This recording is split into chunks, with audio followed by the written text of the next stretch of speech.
Merci madame la députée. La parole est à monsieur Brahim Hamouche pour le MoDem. Merci madame la présidente, monsieur le rapporteur, monsieur le ministre, mes chers collègues. Le sujet de l'épuisement professionnel, cela a été dit à de nombreuses reprises ce matin et en commission, est un sujet de société majeur. Il est donc important que la représentation nationale s'y penche.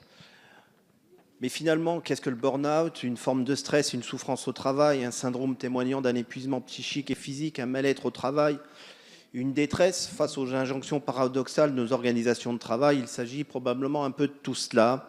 Il s'agit en tout cas à chaque fois, d'un point de vue clinique, d'un double lien, d'une double contrainte dans laquelle se voit enfermé le professionnel entre des valeurs personnelles et professionnelles et les moyens de répondre à cette exigence.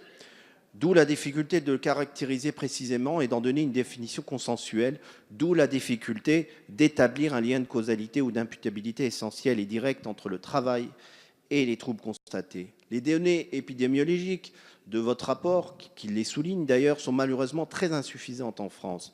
Nous devons poursuivre cette nosographie. Seul un travail de méta-analyse en psychologie du travail nous fournirait une meilleure connaissance, donc une meilleure reconnaissance du caractère professionnel du syndrome de burn-out, en nous permettant de comprendre les liens directs de causalité. La prévention de ces souffrances psychiques et somatiques est également un corollaire indispensable que la proposition de loi de nos collègues de France Insoumise ne règle pas. Il est essentiel d'informer et de déconstruire les processus pathogènes d'épuisement professionnel. C'est cette méconnaissance qui nous permettra cette connaissance qui nous permettra de prendre les mesures adéquates, notamment de prévention. Mes chers collègues, des travaux ont été engagés par le gouvernement. Leurs conclusions seront bientôt connues, sur lesquelles nous pourrons nous appuyer pour avancer de manière consensuelle sur ce sujet brûlant.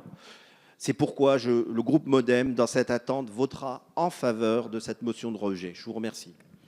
Merci monsieur le